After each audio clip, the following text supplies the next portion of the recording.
Greetings and welcome to Spiritual Enlightenment. I'm your host, Charles Cochran, and a lot of you know me as the Celtic Cricket Psychic Reader. I'm so happy to be filming again, and I have a special guest on today. As always, I try to bring somebody interesting and informative. Today, we're going to be covering hypnotherapist and hypnotherapy, the do's, the don'ts, and some interesting things that we're about to learn today. I invited my good friend Brian Dansereau with me today, and welcome to Spiritual Enlightenment. Thanks for having me. Glad to be here.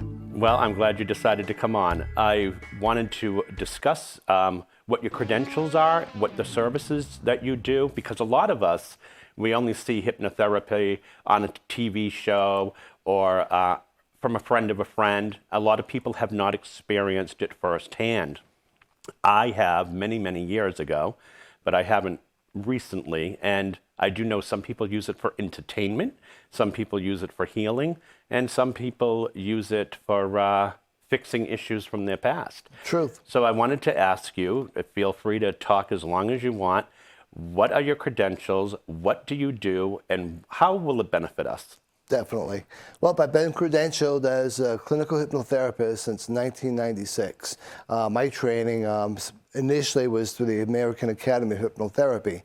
I've also worked more recently close with Cal Benyon out of Texas. He does a lot of neuro-linguistic programming type training, as well as quick induction type training. We've actually moved along in a lot of different arenas with hypnosis through the years, through the generations, really.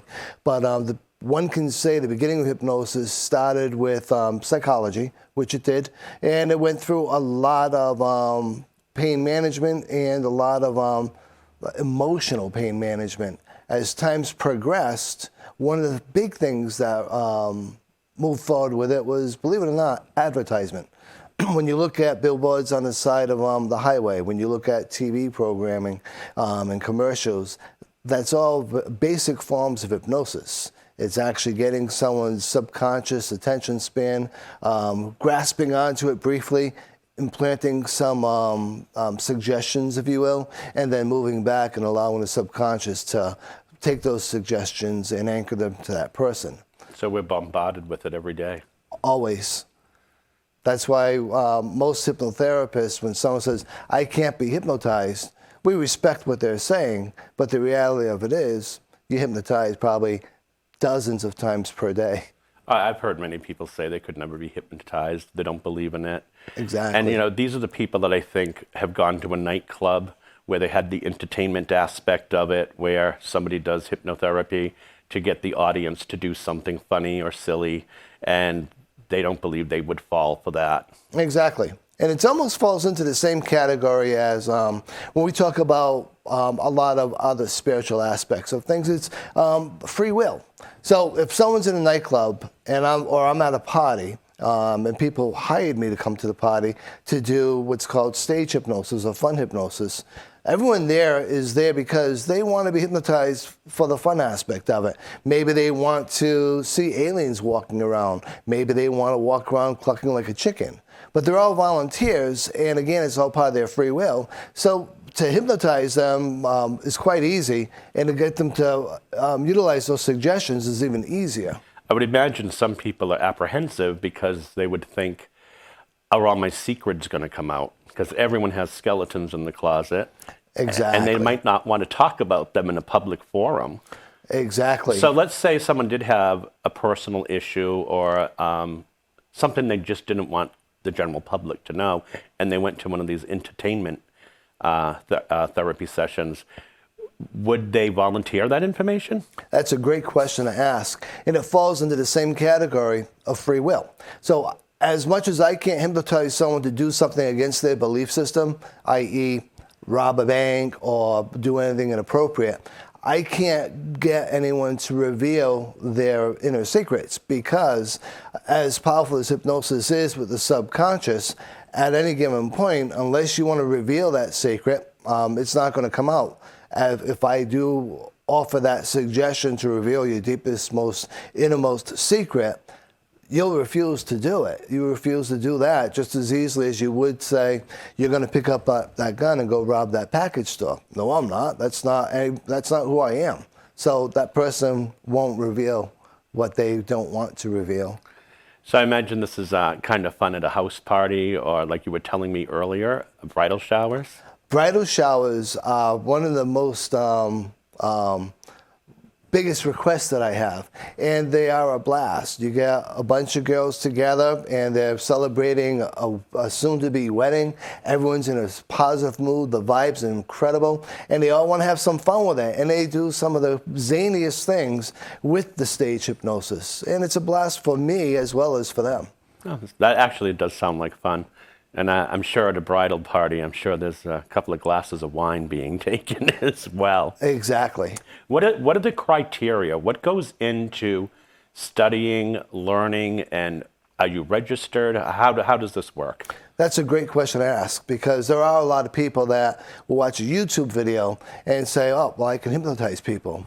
And in essence, you probably could, but you don't know the ins and outs. When you go through hypnosis training, it can range anywhere between 500 hours up to 2,000 hours, depending upon the programming you go into. For basic hypnosis training, learning hypnotherapy, learning induction techniques, that's usually between 300 to 500 hours, working in a classroom setting and working with another hypnotherapist as well, in conjunction with. When you get into the more advanced aspects of it, which I'm actually going to be going into in October in Texas, neuro-linguistic programming and quick induction techniques, that's usually like a 14-day program, 8 hours a day. But you're already licensed, now you're just going for the advanced training. So what does the license entail? That you have to prove that you've been studying this, that you were trained under a professional, and that you've logged your hours in? Right. There's an approved curriculum for hypnosis training, just as there's approved curriculum for EMS training, nursing training, that sort of thing.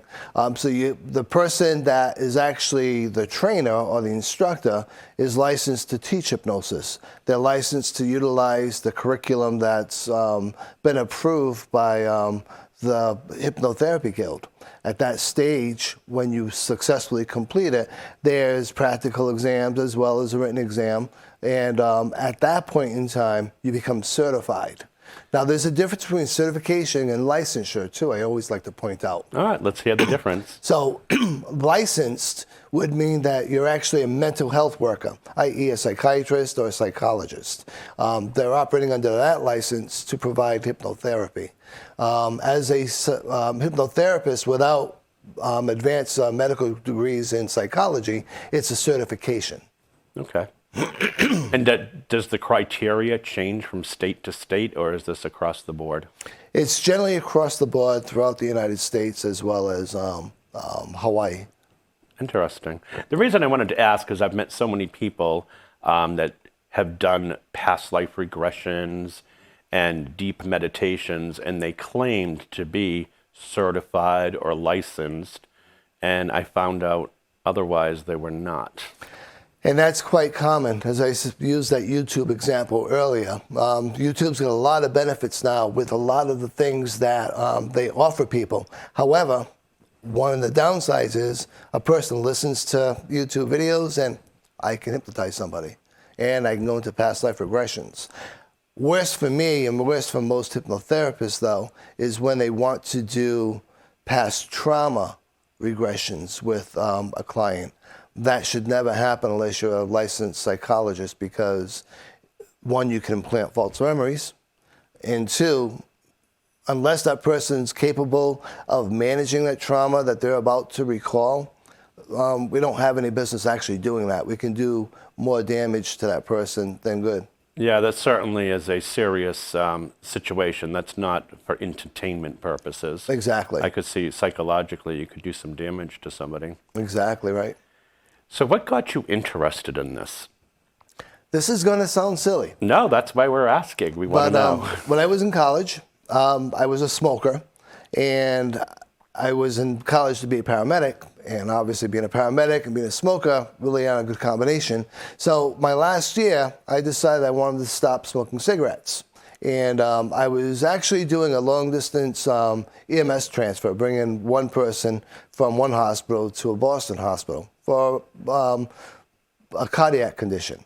And we were talking, and he asked if I smoked. I'm sure he could smell cigarette smoke on me. And I was honest, like, yeah, like, you want to quit? I'm like, actually, I'm looking at quitting now. I've tried like 3 or 4 times. He's like, I'm going to give you a name. This person's a hypnotherapist. And I went to him, and I stopped smoking. It's amazing. So what do I have to lose? So I made the appointment. I went down. This person was a really wonderful, friendly person. I did that one session, and I've never smoked a cigarette again my whole life. That's pretty powerful. It's amazingly powerful, and that's what really got me into it, because you're empowered as a paramedic and as a healthcare professional, but it's all in the physicality of life. When you can empower someone to change a behavior that can help prevent an illness, to me, that was amazing. And that's what really got me started into the path of becoming a hypnotherapist. And how many years now? Since 1996. Excuse me. So what is your most fascinating or most memorable story? A good experience that you had doing this with, are they called clients? Clients. Sure. I've had several. One of the coolest ones for me was this lady came to me, and she had lost her diamond engagement ring. And she had lost her husband just a couple of years before, so you can well imagine how panicked and how sad she was about the whole situation. So she asked me if there's anything I could do to help. So I actually did a regression with her and brought her back to the last time she had her engagement and wedding band on. And as she recalled it to me, I brought her back out of it, and I'm like, this is where you left it. And she's like, it can't be. She went home, she come right back in tears. Like, it was exactly there. And the whole take home to that is, in our busy lives, we sort of do things without even realizing we're doing it, and our conscious mind will forget about it. Everything we do, everything we hear, everything we go through, our subconscious mind doesn't forget. So when you tap into that subconscious aspect of things through regression, you can easily get the information recalled back. That person under hypnosis may or may not remember that session, which is why the hypnotherapist obviously is there. And in my case, this is where it was, and sure enough, that's where it was. It was a random place. She never put it before on the top shelf of her kitchen shelving, because she was having friends over and they had kids, and she was afraid that blah, blah, blah.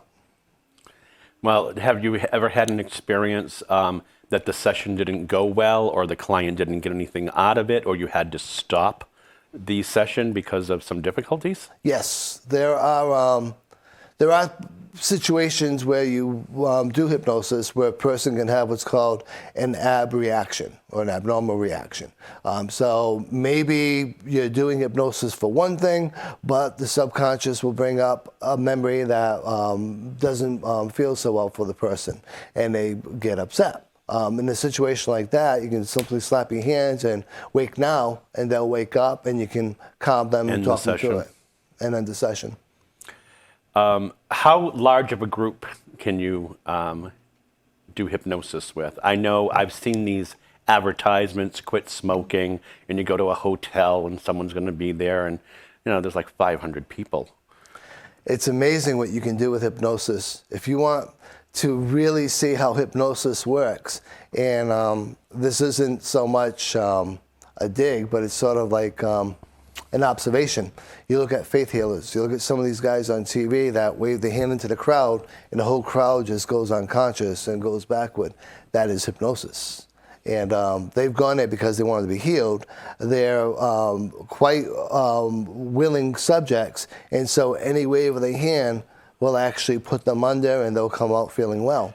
I would imagine everyone that attends these are willing subjects, because there's usually a fee attached. Precisely. So who's going to spend money and not want to participate? And you hit the nail on the head right there, what you just said. When you do hypnosis work work session and you're utilizing a large area, person's paying $45, $50, $60 to attend that because they want weight loss or they want smoking cessation. Those are the two most common ones. When you do that, all you need to do is say, we're going to sit down, you're going to leave here, you're going to stop smoking. And you do the session, you can do it with 15, 20, 100 people, and you'll get the people to quit. Will there always be that percentage that are there for the wrong reasons? Sure. Are they going to quit? Probably not, because of the reasons why they're there. Because it's a little bit different doing that type of session versus one-on-to-one session. Well, years ago, I did some one-on-one sessions for weight loss. And I will say it worked. Absolutely. It worked too well for me, though. I had to stop going because I don't know if it was I was so deep into it. The woman put images in my head that when I saw certain foods, I would not desire them. And it got to the point I could not walk past a refrigerator without gagging or choking. And I started losing way too much weight in a short period of time. And my electrolyte balance, everything was out of whack because I lost too much weight too soon. And that's a good example of suggestion. When someone goes through, like for me, when someone comes to me for weight loss, there's an interview process always. With any type of one-to-one session, it's an hour session. A portion of that hour is actually an interview process. What motivates you? What doesn't motivate you? What do you want out of this? What do you need out of this? And then we look for anchors, and we look for certain things that are going to help you go into the induction. One thing that we never do, one thing I can say that I never do, we never put a disdainful spin on food products. So what we'll say is you can enjoy whatever you'd like to have for food. You can enjoy amongst everything that you have to choose from, a variety. However, you'll enjoy it to the point of enjoying just healthy portions. When you turn around and you walk past that refrigerator, if you're hungry, yes, you can have a piece of pie, but a nice healthy portion of pie, and maybe a refreshing glass of water to wash it down, because water is very cleansing, and water will help you get through the day and will actually help digest this wonderful piece of pie. And we do it in the manner so that nothing's off the table, but yeah, we've changed the actual portions. Well, I was trained just not to eat, and it was really bad. I'd sit down at the table and start gagging. That can happen with a lot of things. That's why it's very important to go to, like when you go to doctors, you go to lawyers, you go any professional. It's very important to do an interview with them to say, are you right for me? When you do weight loss, how do you suggest weight loss, blah, blah, blah? And if they're coming out with, well, this food's bad, and you look at it, it's going to look like worms and maggots, it's definitely not what you want. Yeah, that's pretty much what I went for. Right, and that's the absolute polar opposite of what we're supposed to do with hypnotherapy. Let's always remember that second aspect of that name, therapy. And this was in the 80s. I don't even know if she's in business anymore.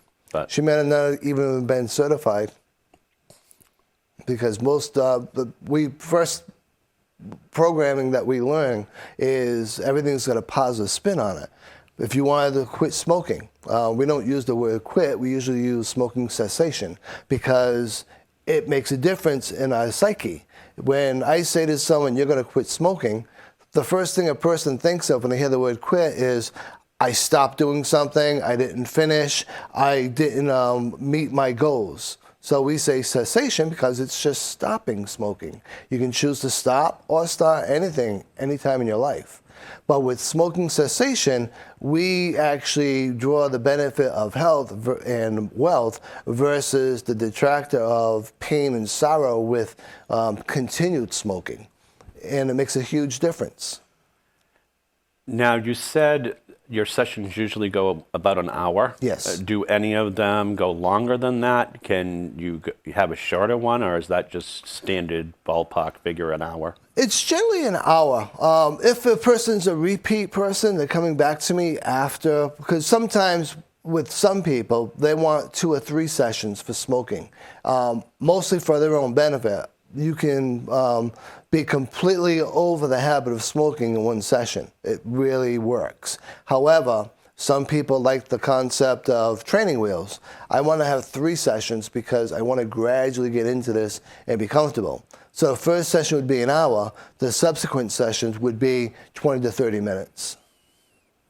And do they have to be laying down, sitting? Is it meditation? Take us through a little bit of it. Absolutely. There's a lot of different ways of doing hypnosis. There's rapid inductions where when you're working with a person, you can actually get them to go into a hypnotic state even though they're not even realizing it, and they appear to be completely conscious and talking with you.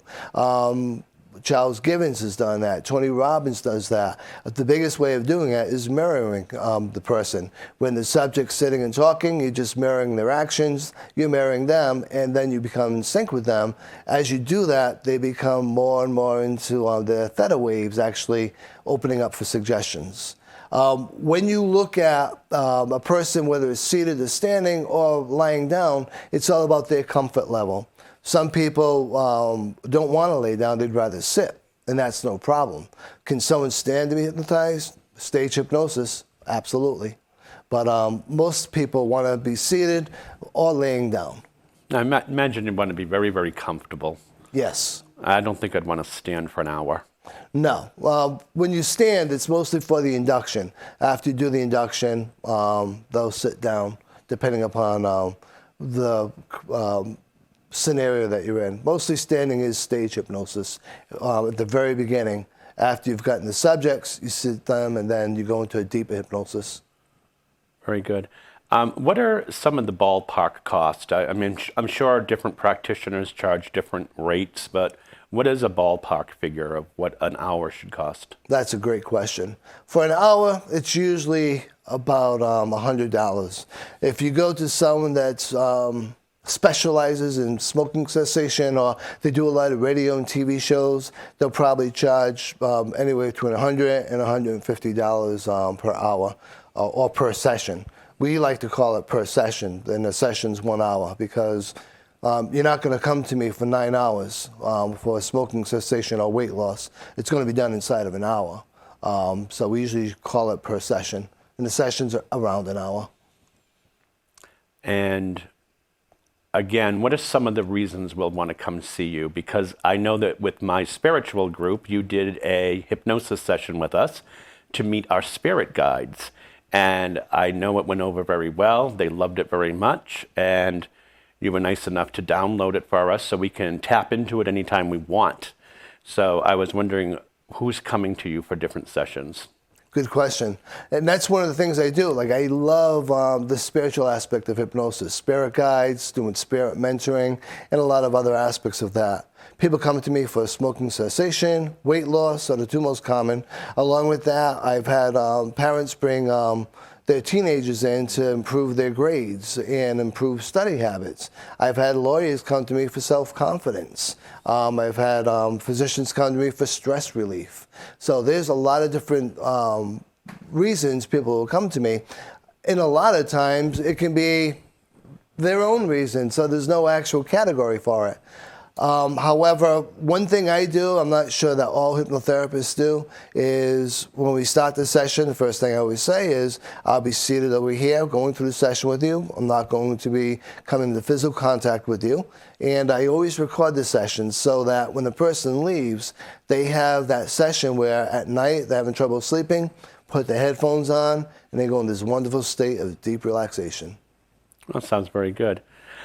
We only have a few minutes left. If there's any way you could give us a real miniature version of what you do, or you need a lot of time for that? I can give a little mini version just to demonstrate how well it works. Okay. So as a mini version, I would have the subject seated, being nice and comfortable and relaxed, and I'd like them just to relax and make their eyes a little bit heavier and heavier and heavier.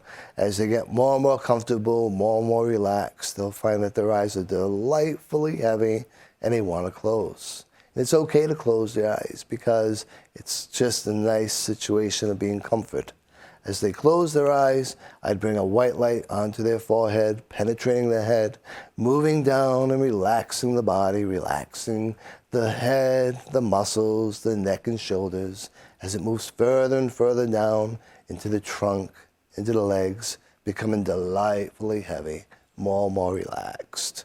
And we will continue this. I don't want to hypnotize the people at home. Well, that's why I just recently did this with you. That's why I'm not participating. Exactly.